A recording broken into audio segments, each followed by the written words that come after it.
Hey, what's going on, everybody? This is Tyrone back with Tech Life. And yesterday, all the carriers presented again at the Barclays Global Conference. They all really just recited the same numbers with a different person. So on the 6th of December, it was T-Mobile CEO, Verizon CEO, and then I believe AT&T's CFO or CEO, I can't remember. And then yesterday, T-Mobile CFO came on board, and then Verizon had a different person. Regardless, they recited off the same numbers, and then we heard the talk about C-band again and the FAA. So it was more of the same, nothing really different. So what I wanted to do in this video, take a bit of a different approach here. People are now grasping the concept that T-Mobile has taken on the leadership. And there's not many that are going to tell you different because it's just a fact. They have the larger scale on 5G, and then now this mid-band is expanding at a rapid pace that's really taken their performance to the next level in terms of the speed category. Now, if you backtrack to LTE, that's how Verizon got started. They started in 2008, 2009-ish. They started on that low-band footprint. Then we got to 2010, 2011. Then they started incorporating the mid-band, AWS. That's when they went big, and they called it XLTE, if you guys remember. And at that point, Verizon just ran away with the lead. It was just too hard to catch up. The other carriers really didn't get started on the LTE technology or invested in it until about 2011, and then they got even more aggressive starting in 2012. By that time, Verizon was already almost 3-4 years in on LTE. So they chose the technology, they did their research, and they went big before anybody else. All the other carriers were doing HSPA, some were doing WiMAX, if you remember Sprint, and some were doing HSPA 21, that was AT&T's HSPA, and then some were doing HSPA 42, and that was T-Mobile. So T-Mobile wasn't so much keyed in on LTE, and from a capacity standpoint, because they were doing HSPA 42, which could get you 20, 30 megs on the downlink during HSPA. So they weren't necessarily too dependent on LTE technology. But again, starting in about 2012, and then John came on board, and then T-Mobile started transitioning to LTE anyway, and they did a massive overlay on a nationwide basis. So now we have the 5G era, and we have T-Mobile taking the same approach. They started with low-band 5G, new radio, and now they're incorporating the mid-band, and they have about a 2-year lead. What's interesting is we have all these conferences that are taking place. There's more coming next week to finish out the year, and everybody's displaying their strategies. So we have an understanding, and it is no secret, Verizon is all in on millimeter wave. Yes, they bought $50 billion worth of C-band. Yes, they bought billions of dollars worth of CBRS. It is still unclear at this time if they are going to purchase or if they purchased anything in auction 110. But there are rumors, rumblings out there that they potentially did not participate. If we go by history, Verizon is very disciplined. They are sometimes too disciplined in terms of spectrum auctions. They didn't go big in the AWS. They didn't purchase any band 30. I mean, they just left those auctions pretty much alone. So they went with the spectrum that they had during LTE. They added some AWS, and even in that auction, people still said Verizon should have spent much more than they did. And they took that, the lowest amount of spectrum, and they turned it into one of the best networks.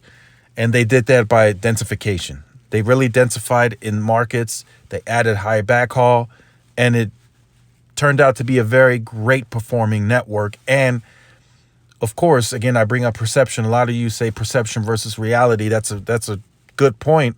But Verizon won perception during LTE. So no matter what the reality was in any given city, neighborhood, Verizon had perception that they had the best network. So people had that in the back of their mind, and they just chose Verizon for that reason in a lot of cases. Even though they didn't know what the reality was, just by perception, Verizon was the best, and that's what T-Mobile is trying to change now. So again, Verizon all in on millimeter wave. So that's their strategy. That's their differentiating strategy. They want to get away from midband and have a different strategy that's going to differentiate them as the best network. Now, T-Mobile is keyed in on midband. We get that. They recently had a showcase at the Qualcomm conference. Millimeter wave was downplayed big time, huge. I mean, if you looked at that statement that they gave, they said, we're not done with millimeter wave, but I mean, it's in the 8 cities that we rolled it out in. We haven't expanded it to a single other city. I mean, they just don't have, right now, as it stands, they have no care for millimeter wave. Mike Sievert mentioned that at some point, if it's needed, if it's wanted, we'll come up with a different business plan and dedicate capital towards millimeter wave. But right now, we don't need it. They clearly stated that. So when you think of millimeter wave, don't put T-Mobile in the same sentence. They're not focused on that right now. But Verizon, they're focused on it. And they're going to scale it. And they're going to scale it each and every month. Now, you may have not seen it in your city yet. Maybe it's not in your neighborhood yet. Maybe it's not on your side of town. Maybe you live on the west side of town and it's scaling on the east side. And that's kind of an example for me. On the east side of my town, they're scaling millimeter wave. They're scaling it at a very rapid pace. I mean, they're blocking off an entire main street and they're putting up 1, 2, 3, 4, 5, 6, 7 nodes with millimeter wave on it and then a canister for CBRS. So they're deploying this and scaling this. You know, in some cases, you could consider it slowly because it's not scaling at a massive scale because it doesn't have the reach.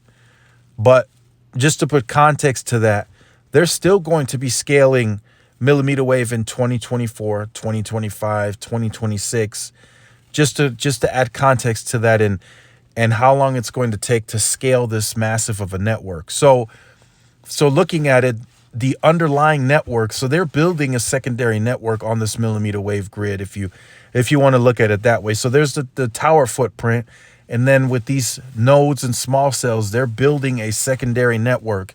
That's how much footprint and money they're going to invest into that. Now, T-Mobile's network is not capital intensive.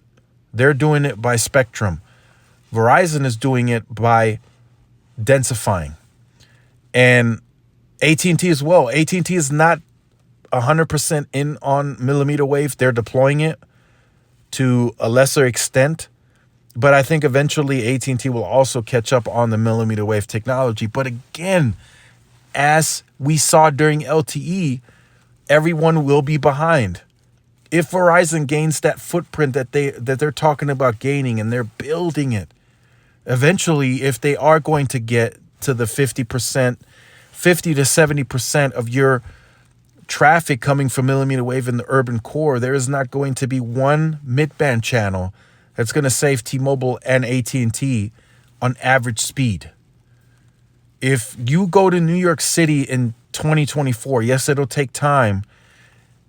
In 2024, 2025, and 50% of your usage comes from millimeter wave, you're going to be averaging 2-3 gigs on some of those tests.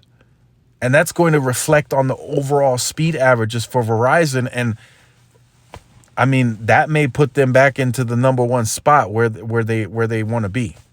It's going to be hard for T-Mobile to compete on average speeds with an N41 channel when in some cases Verizon has 2,000 megahertz of millimeter wave and they want 50% of the urban traffic to come from that bandwidth. I mean, that's insane. Right now that's not the case because they haven't scaled it. But like I said, in 2024, 2025, Verizon is still going to be scaling it. And then the others are going to catch on and they're going to be like, they're going to be like, damn, I can't catch up to this performance because they have rigorously deployed this to a scale that's going to take us years to catch up. Remember, it still takes about a year, maybe even more now, to get approval for a small cell node. It takes just roughly about as long as a tower, which is bad for the United States, but that's how long it takes. Verizon has been deploying this since 2017. So just keep that in mind. They're going to keep scaling this, and this is going to get bigger at scale. Now, T-Mobile strategy mid-band. Got it. That's going to get them the leadership, and they're going to keep that leadership for some time. We know that. I get it. I got it. But they're not really, right now, they're not really deploying anything in terms of outside of their current tower grid. So they're including the Sprint keep sites, which, again, if you spread that out nationwide, it's a very small percentage that's being added in terms of material densification. So just for example, they're doing 12 to 13,000 Sprint keep sites. Your individual area may get 5 of those, just for an example. Now, yes, that's 5 new towers, but if you think about that material densification, that's not really a high percentage. Whereas Verizon, let's say they cover your neighborhood with 2 macros, 2 towers, and now they're putting 40 small cells or 50 small cells throughout the entire neighborhood. That is material densification. So now they can address, okay, these 600-700 people in the neighborhood, we're going to put them on this node. And then these 1,000 people, we're going to put them on this node. I mean, those are all offloading hotspots, so to speak, where the tower now has less work to do. And now the tower is getting faster. So, and the same with AT&T. AT&T will have to undergo this project as well. Even more so then, because they didn't really focus big on densification throughout LTE. So now their capital investment is going to be top heavy because they got to densify. And they got to continue densifying. They got to continue densifying throughout this entire decade. They got to keep building C-RANs at a massive scale, more so than Verizon. And that's another thing that I want to point out too, just very briefly before I end this video. In terms of T-Mobile, T-Mobile's capital is still focused on a build-out, on a coverage build-out, 10,000 sites. Verizon's already there. Their capital cost structure is more focused to the urban environment. Now, as they start scaling C-band, of course, a huge chunk of that CapEx will have to focus into rural environments. They have to go replace. They got to add new baseband units. That will come over time. And that's something that Neville Ray kept talking about during the analyst day, that more cost to carry for the carriers in terms of new radios and all they'll have to deploy to gain the scale of the DSS 5G technology. But Verizon is willing to pay. And that's something that he doesn't bring up. Verizon is willing to pay to get that done. So it's going to be interesting which strategy pans out the best. If T-Mobile can continue that leadership with the mid-band, will AT&T and Verizon eventually gain their leadership back with millimeter wave? That remains to be seen. But for now, when millimeter wave gains that traction, and Root Metrics is already catching on in their reports with their scientific testing. They're like in events of huge demand of capacity, millimeter wave wins across the board. Low times, speed, everything across the board, millimeter wave handles it much, much, much better. So we'll see whose strategy pans out the best. I still say, in terms of future-wise, like 2024, 2025, Verizon comes out ahead because they're just focused. They take pride in their leadership. They want to be the best. So they make that work. I really think they do.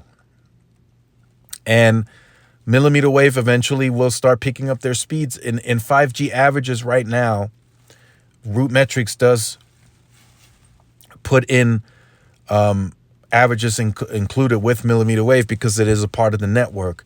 Eventually, as it scales, it will offset the averages to where Verizon will be posting 700-800 megabits a second averages, and T-Mobile and AT&T will be far below that once millimeter wave gets to scale. And we're talking massive scale. It'll be inside of NBA arenas, NFL stadiums, NHL. It'll be everywhere, inside of airports. It's just it's gonna be the workhorse for Verizon in the future. And I think that will eventually take them back to the top. And then you complement that with the scale of C-band, CBRS, and then maybe if they bought spectrum in auction 110, on top of the densification that they build throughout a decade where they had the least amount of spectrum. So the least amount of spectrum equaled more densification than most carriers in a lot of markets. So my market, for example, Verizon had to build 20 to 30% more densification to keep their network above water or keep it running smooth. So now you take that all that spectrum on 20 to 30% more of a tower grid plus the small cells. I mean, you're starting to get the picture.